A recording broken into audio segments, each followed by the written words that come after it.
কয়েকদিন যাবত তো বেশ গরম পড়ছে, আর এই গরমে আজকে বানাবো শরবতে মহব্বত বা মহব্বতের শরবত, যে যেটাই বলেন না কেন। তো সব কিছু নিয়ে নিছি শরবতে মহব্বত বানানোর জন্য।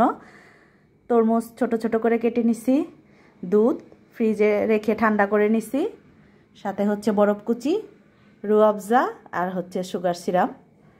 তো এখন বানাবো মহব্বতের শরবত। তো প্রথমেই দিয়ে দিতেছি ঠান্ডা দুধের মধ্যে সুগার সিরাপ, যে যেরকম মিষ্টি খান ওই রকম, রুয়াবজা,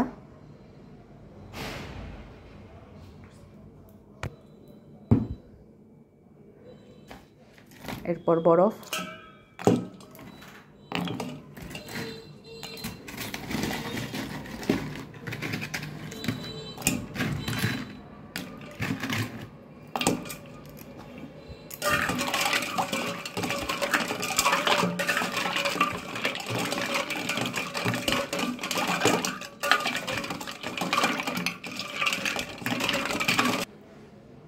এরপর ছোট ছোট করে কেটে রাখা তরমুজ।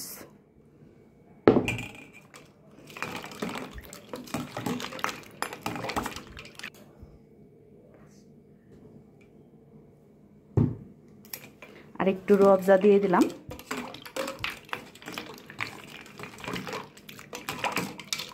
আর রুয়াবজা দেওয়াতে কিন্তু কালারটা অনেক সুন্দর আসছে, একদম পিঙ্ক কালার হয়ে গেছে। এই শরবতের রেসিপিটা কিন্তু ইন্ডিয়ান একটি রেসিপি, তবে কয়েক বছর যাবত আমাদের বাংলাদেশেও খুব জনপ্রিয় হয়ে উঠেছে এই শরবতটি। এই গরমের ঠান্ডা ঠান্ডা মহব্বতের শরবত তো একদম পুরোপুরি রেডি।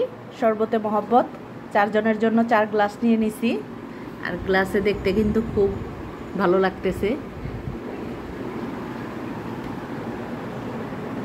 টেস্ট কেমন? ভালো।